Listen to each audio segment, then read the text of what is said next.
We've seen some amazing things, but that, my friends, is something we've never seen. Brandon Cruz wants advice. Brandon Cruz wants advice. Brandon wants advice. Brandon Cruz wants advice. You have locked yourself into the playoffs. Nice. Got it. Talk with old Brandon Cruz wants advice. Completely speechless, to say the least. Man, I am honestly so baffled by that decision. Brandon Cruz wants advice. It's Brandon wants advice. Green flag in the air. Brandon Cruz wants advice to the front. Drivers, how are you doing? Welcome to 2019.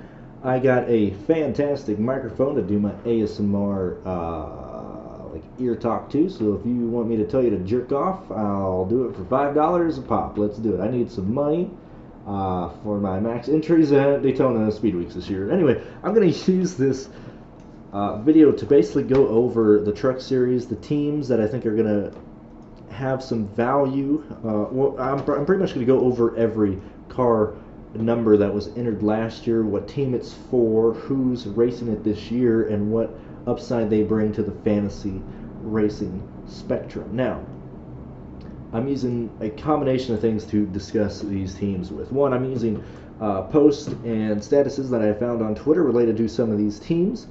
And other than that, I'm using the JSki website, the JASKI, whatever you want to call it. Some of these teams I'm talking about aren't on there right now, so do what you will with this information. But this is some of the information I am bringing into the 2020 season. Now, why am I talking about this right now? Well, I can't wait till we get closer to Daytona, because at that point I'm going to be focusing on who to play for that race.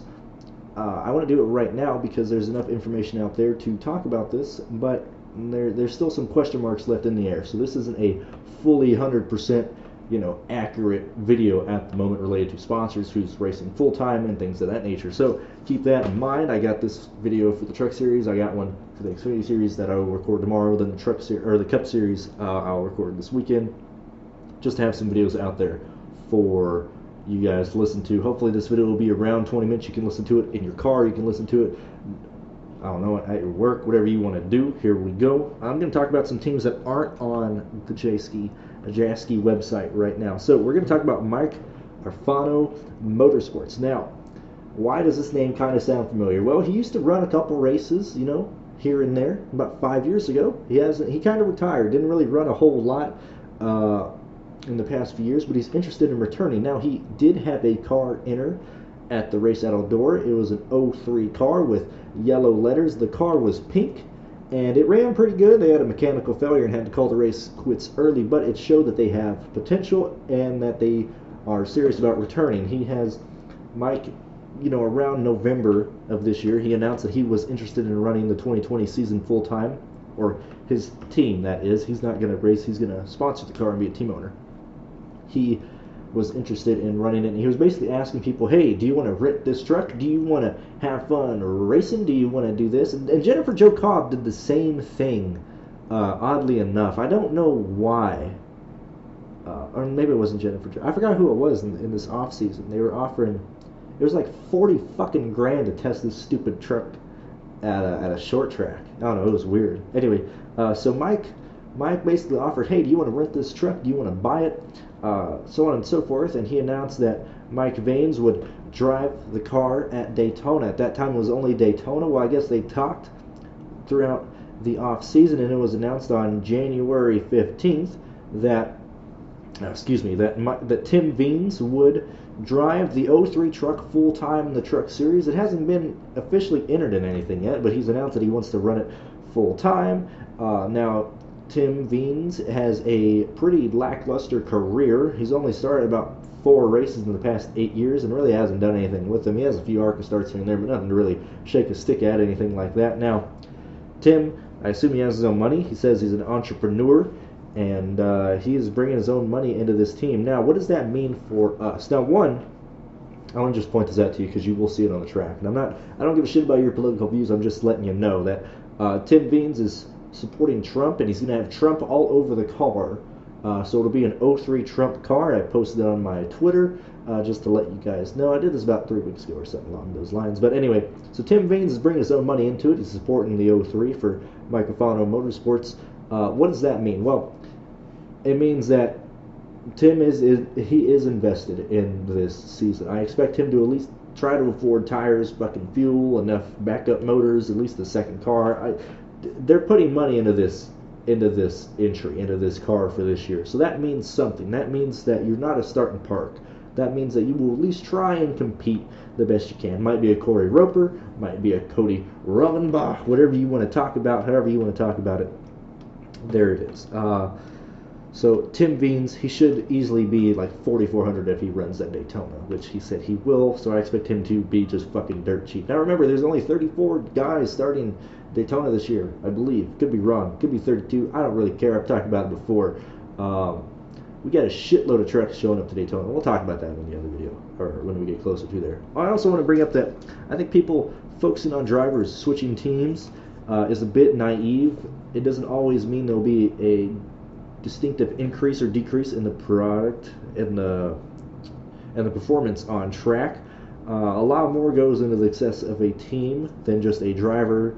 The ownership, the funding, everything like that. Everything kind of boils together. I mean, look at J.J. Yaley taking over the 18 in the Cup Series a couple years ago. It was like a fucking decade ago, but he was a bust. Kyle Kisanoff and Hendrick owned the cars, and the Busch Series couldn't do shit. Dylan Kwasniewski brought in his own money, still didn't do anything. Mason Mingus in the 15 in the Truck Series quite a few years ago. He was primed for success, didn't really amount to anything. So just keep that in mind. Let's see how it goes day to day. Keep up with how these teams are. Now, anyway, we got that Hill Motorsports for Timmy Hill and his brother. Those guys plan to run more races this year, and they did pretty well last year. I think they have about 4 or 5 trucks actually purchased now, so they do plan on running more races this year. So keep that in mind. Timmy Hill, you'll see his name a lot more in the Truck Series and Xfinity Series this year on DraftKings. Also, Jesse Little Motors. Well, actually, I know that one is on Jeski for sure. We'll talk about that when we get there. So, what I'm going to do here, I just want to get those teams out of the way. Those are the ones I know about that I can't find anywhere else. So, the full-time teams in 2020, I'm just going to go over, like I said, the numbers, who owns it, and who's possibly going to run it. Now, starting with the O2 for Young Motorsports, Tyler Dipple ran it last year. Young Motorsports plans to return. No plans announced yet for drivers right now. Now, number 2 for GMS Racing, he will return full-time in 2020. Jordan Anderson Racing will return as an owner-driver. The number 4 for Kyle Busch Motorsports will take Raphael Lassard. He will move over full-time, a place for Gilliland in 2020. Nemco Motorsports, Joe Nemechek, ladies and gentlemen. Joe Nemechek is sponsored for the first time in like 5 years. Front Row Joe's going to have a sponsorship. I can't pronounce that sponsor. I don't know what it is exactly. World Gel? All Gel. I'm not really sure. It's Orajel. They are proud to support Joe Nemechek and Nemco Motorsports. So Joe Nemechek, sponsored full-time 2020, a starting part guy that not a lot of people considered playing last year. Possibly a great place to go for ownership pivots. We'll just have to see.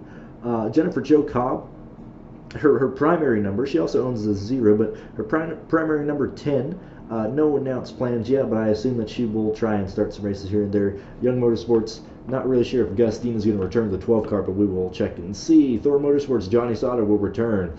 Austin Hill will return to the 16 full-time. Now, there is no driver confirmed right now for the 17 for DGR Crosley, as Ankrum left the team. No replacement driver has been named, but I assume that they're going to put some people in that and the 15 like they did last year, kind of rotate the drivers and have, some races where they start it, some races where they don't. I expect it to happen. The number 18 for Kyle Busch Motorsports will have Christian Eckes in it. The ARCA champ is moving up full-time to trucks in 2020. And we already know how that truck is. It's going to be sponsored, going to be fast, going to be good. Number 19 for McLennan Hillman Racing for Derek Cross. He will run full-time in 2020 after running a handful of events in 2019. Young Motorsports, most likely Spencer Boyd will return to the 20 car. They ran over half the races last year before declaring that he wanted to focus on Cup racing, so I assume Spencer Boyd will return. Zane Smith will take over the number 21 for GMS Racing. Number 22 for Nice Motorsports. Most likely Austin Wayne Self, not really anything confirmed right now. but Nice Motorsports also always having fast cars. I mean, they have some of the best equipment on the Truck Series schedule, or on the Truck Series series in general. Brett Moffitt will return full-time in 2020 for GMS Racing. And let's see there. And now the number 24 for GMS Racing will have Sam Mayer and David Gravel, most likely having a rotating driver position. Mayer, he is a late model driver for GMS Development. He made a few starts last year, and then the World of Outlaws driver Gravel has joined the team this year. Number 26 for GMS Racing, he will run full-time, or at least it says full-time. This is announced back in December, so we're still not sure. But Ankrum has switched teams. He plans to run full-time for GMS Racing if he can get the sponsorships. Now, the Resume brothers, they own the number 33 and 34. Last year, Josh ran it full-time as much as you could do. No announced drivers right now, but they usually end up rotating some guys from like MBM Motorsports and stuff from the Xfinity Series. We'll have to see. Now, Front Row Motorsports is joining the Truck Series in a joint effort with DGR Crosley. Todd Gilliland will race the number 38. Now, David Gilliland, Todd Gilliland's son, or Todd Gilliland's dad, he has stake in DGR Crosley. He has put money, and he is a co-owner of DGR Crosley. Now, I believe he also has ties with Front Row Motorsports. Not sure if it's an owner relationship, not sure if it's a friend relationship, but either way, David Gilliland has helped his son Todd get this ride. So there's that. It has DGR equipment, so it's not going to be absolute dog shit, but we'll have to see how it goes. I think Todd's probably going to start the year a bit overpriced, fantasy speaking, and then he's going to work his rate way down and be cheaper in the year. Now, Nice Motorsports owns the 44 and 45. Ty Majeski will run the 45 full-time. I love Ty Majeski, not just because I like him as a person, just because nobody ever plays him, because they have such bad taste in their mouth from the Roush Fenway racing incidents when he was driving the 60 in the Xfinity Series. And Natalie Decker will run part-time in the 44 for Nice Motorsports. This, I was going to say this was horrible, and oops, I just whacked my mic stand. I was going to say this is horrible until an announcement came up like 5 minutes before I recorded this video. So let me talk to you about this first before I bring up that announcement. Now, Natalie Decker, I don't believe in her at all. Not being sexist, not doing any of that shit. She just can't fucking drive. Have you heard I'm not even talking about fucking Bristol. Just listen to her in-car audio at any other track.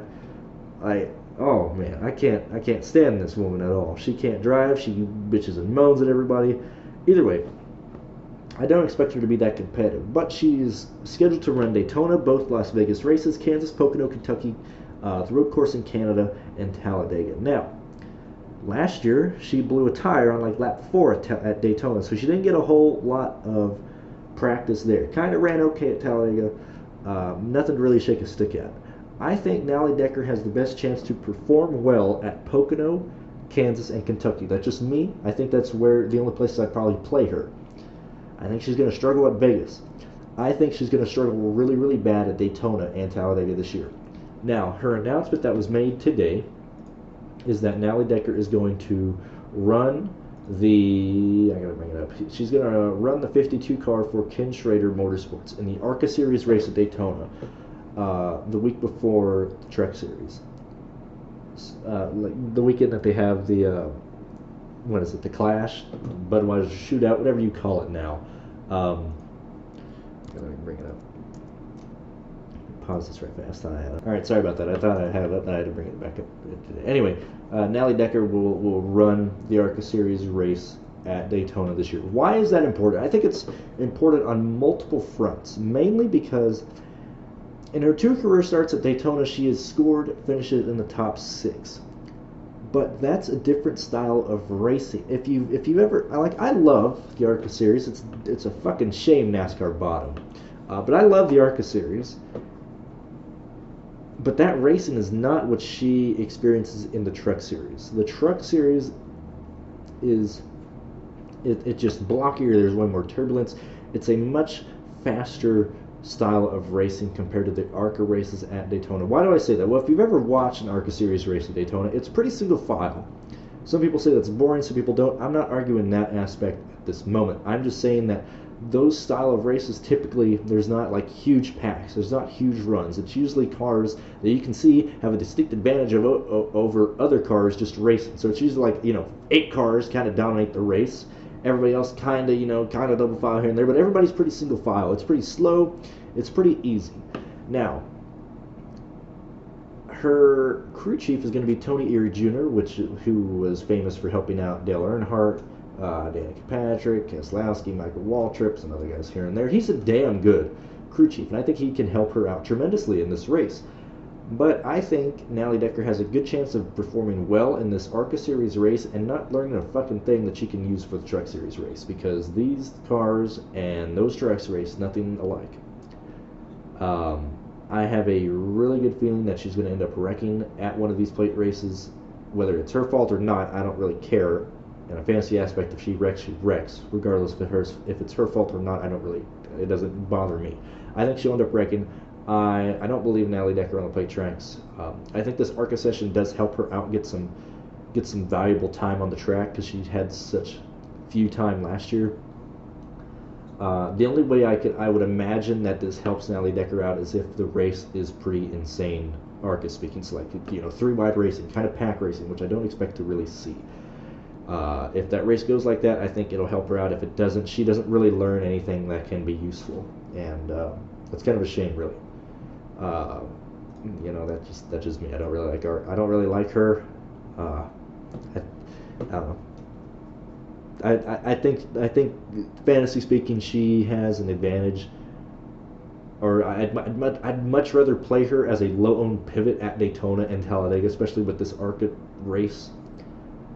But if she wrecks early in an ARCA race, it doesn't fucking do anything. Anyway, let's continue on. Kyle Busch Motorsports 51. Kyle Busch and Chandler Smith will most likely share this ride again. That's a good ride. Stuart Friesen will return to the 52. We already know that they were running great last year, but they get an update. They're going to switch to Toyota, and they will be getting trucks from Kyle Busch Motorsports. That's going to be awesome for them. I think Stuart Friesen could be a championship contender with that. Since Natalie Decker left, DGR Crosley got fired. However you want to say it, the 54 is open. No announced plans yet, but I assume they will rotate some drivers in and out, or just sell that number to someone else altogether. Sell to me. That's what I run on iRacing. I don't really care. I'm not too concerned about the 54 right now. Matt Crafton is going to return to ThorSport Motorsports in the 88. It's going to be his 20th season. Full-time sponsorship with Menard, of course. ThorSport Motorsport will also have Grant Enfinger and Ben Rhodes return in the 98 and 99, respectively. Now, the part-time teams that did not run full-time last year that have ownership points that could theoretically use it to compete this year at Daytona or in this season. Jennifer Jo Cobb has the number 0. Corey Roper ran, here and there last year in the 04.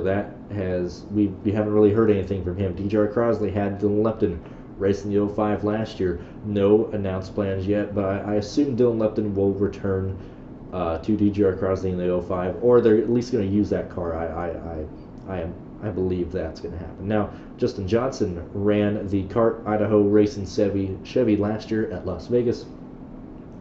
I don't expect a whole lot of news to come out of the 08 team, and I don't think we really need to concern ourselves with that. Norton Benning ran part-time last year. I expect him to usually do the same. He usually tries to start Daytona, at least race it. So I'm not too concerned about that. Let's see. Cody Rovenbach, however you pronounce his stupid name, his CR7 Motorsports Chevy, ran part-time last year. I assume they're going to try and run part-time again this year. We'll see how he does. He normally runs the plate tracks. We'll see how it goes. The Ted Miner Motorsports Chevy, no announced plans. ThorSport had the number 27. No announced plans yet, but they did run a few races last year when they entered 4 trucks. Anytime the 27 runs, you need to play him, especially if it's a ThorSport Racing. Like I said, Nice Motorsports had the 38 last year, but Front Row Motorsports bought that number from them, so they no longer have it. That's going to go to Front Row Motorsports. 39 for Ryan Siege Racing. I expect him to at least try and run a few races here and there this year. Chad Finley Racing, anytime that 42 is there, it's going to be full-time sponsored by the Sunwest Construction team. I like the 42. Whenever they enter a race, I like playing them. 46 was owned by Kyle Busch Motorsports. No announced plans yet, no announced drivers, but I assume they're going to run some part-time guys there. Maybe Greg Biffle again. Who really knows? Who really cares? We'll see how it goes. Clay Greenfield in the number 68 ran part-time last year. I assume that they're going to return. They ran very well at the plate tracks last year. I expect them to see them at Daytona. Mike Harmon Racing. Now, I'm not sure what Mike's going to do, especially with the addition of a second car in the Xfinity Series. I'm not too sure if we're going to see him there again. Like I said, I'd only play Mike if he's sponsored. 75 for Henderson Motorsports Chevy. Parker Kligerman has a good chance of running this full-time, or at least more races than he did last year, because he no longer has a ride for the Cup Series. And he runs pretty well in the Truck Series. The Jacob Wallace Racing Chevy, the number 80, that's their team. I don't really know. I have no real opinion on the number 80. Don't really expect to see them a whole lot this year. Spencer Davis ran the 82 a few times last year. No announced plans yet. The K&N team ran a few races in 2019, but not really sure. Nemco Motorsports, yet again, that's owned by Joe Nemechek, who does have a full-time sponsorship this year, but I'm not sure if he's going to use that for the number 8 or the number 87, so we will have to check and see. And then the number 92, the RB&R Enterprises Ford, most likely going to be ran by either Timothy Peters or Austin Theriot here and there. They usually have sponsorships. They just didn't have the money to travel to every single race. And now the most important team that I think you need to pay attention to is the Jesse Little ride owned by Diversified Motorsports Enterprises. Now, the way that this worked is last year, or for the last few years, Jesse Little has owned a truck team, and he's ran part-time here and there. You might remember him. He runs the 97. Last year he ran a black 97 car with a neon blue stripe over the hood, deck lid, rear deck lid, whatever it is. He ran that full-time last year. Now, Jesse Little will run full-time for JD Motorsports in the Xfinity Series. He also plans to run full-time for Diversified Motorsports Enterprises. I understand that's a fucking mouthful. Now, the way this happened was Jesse Little, like I said, he owned this truck team. A guy came up to him last year saying, hey, I want to be a co-owner. Hey, I want to help you out, and blah, blah, blah. His name was Logan Pluckett. Well, that was the plan. They were going to be co-owners and whatnot and all that type of stuff. Well, it actually happened that Logan ended up buying the team from Jesse Little because he wants to be a car owner. He wants to, as he says, run down a dream. And he bought the team from Jesse Little. Now, Jesse Little wanted to still run in the Truck Series, so what happened is he bought the team, and he's going to retain Jesse Little as the driver for the 97 car. They plan to run full-time this year. Haven't really heard a whole lot about him from the fantasy aspect, or from other people in the fantasy zone. I mean, the Truck Series is kind of boring anyway. If you see Jesse Little, he is by far a lock play at anything probably under $7,000. He's bringing sponsorship. He has good equipment, and you're going to see that odd name, Diversified Motorsports Enterprise. It's going to be weird. Jesse Little is someone that I'm really, really interested in this year for fantasy purposes because of the whole situation of his team being sold and everything like that. So now we're going to go through the guys that I like. I already talked about Jesse Little entering this year for a fantasy aspect. And I'm mainly going to talk about guys that you may not know, so I'm not going to be like, oh, Matt Kraft and all that. I'm going to talk about guys that you may not be familiar with. Austin Hill's he's going to run full-time in the Truck Series, and those guys, they put in place that they were going to run a Xfinity team full-time this year. They ran that 61, that beautiful looking 61 car that Timmy Hill ran at Bristol and that Austin Hill tried to qualify for in, I believe it was Daytona last year, but they had mechanical failure. Anyway, the plan was that Austin Hill was going to run full-time in the Truck Series and Xfinity Series this year. I'm not sure if that's still the case, and I'm not sure if that's still going to happen. If that does, I like Austin Hill more because he's in good equipment and he'll be running in both series, week in and week out. I think that always helps guys out.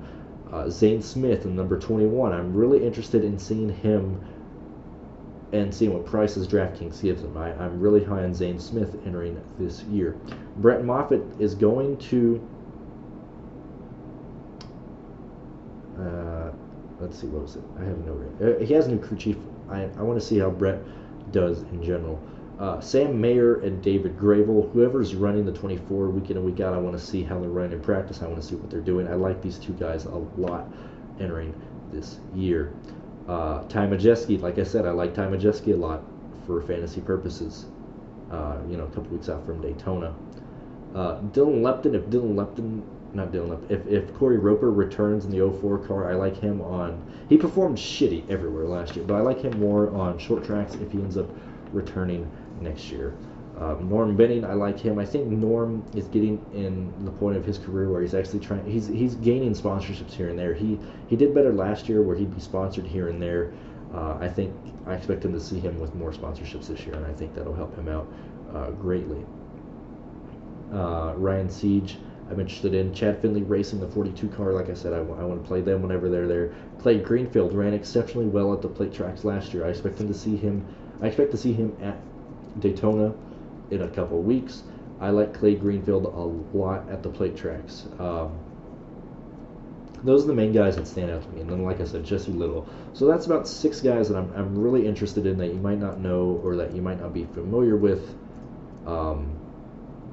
And Tim Veens for the 03 car. I want to see what kind of speed they bring to Daytona for Mike Afarno Racing or Motorsports, whatever it is, in the 03 car.